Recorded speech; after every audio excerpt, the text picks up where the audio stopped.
Заблудата дека сме чедан на ма, дека се линкуваме со Зета Македонија од пред 400.000 години, дека Александар е нашиот пратат кој е конечно разобличен, а ова парче земја има своја историја од миоценот.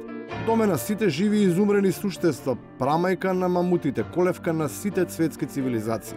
Налик на патриотските сили, со вистината за нашите конекции конечно почнаа да се уверуваат и декларираните неверници.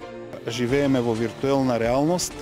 Ваквите наоди ни овозможуваат една директна врска со овие далечни времиња. Оние што живеат во симулирана треба да согледаат истинската реалност. Таа не само што го покажува нивото до кое сме стаселе, туку и го проблематизира остварувањето врски со актуелните времиња.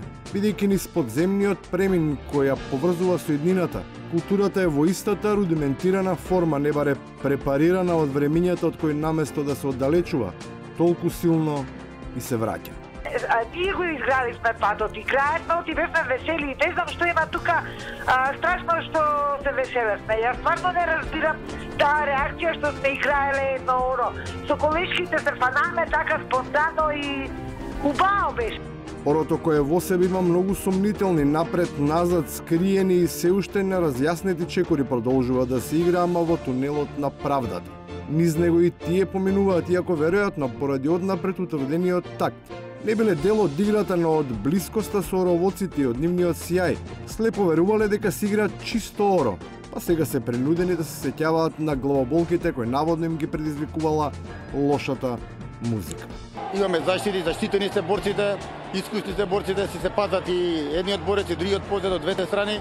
Лошо е кога има отскокнување од искуство, едниот ако е добар борец, другиот е лош борец и тоа што доаѓа да повреди. Во заштита влегуваат и оние што постојано се обидуваат да го блокираат тунелот, трупајќи на неговиот излез манипулативен патриотизам, чија единствена задача е преку злоупотреба на националните чувства, да ја мобилизираат јавноста, но не за таа цел, туку за протекција на политичките пастрмки, кои високиот водостој ги носи во чинијата на јустиција.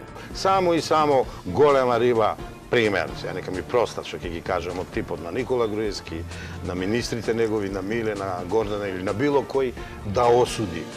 Нече мочи тако. Во таа матна вода не може да се изгуби она што сепак останува да плута на површината и покрај постојаното уверување на јавноста, не само во невиноста, туку и неиздржаната дисертација за тоа дека секој објект кој паѓа во вода, нужно мора и да се изгуби во незината длабочина. Тезата дека бил протежиран економскиот оператор падна во вода како круш. И на крајот, и покрај сите препреки, мерцедеси, очила, ора, чочеци, водотеци, риби, круши и слонови, најважно од се што се гледа од другата страна. Значи, ја ќе се обидам на тоа прашање директно да одговорам.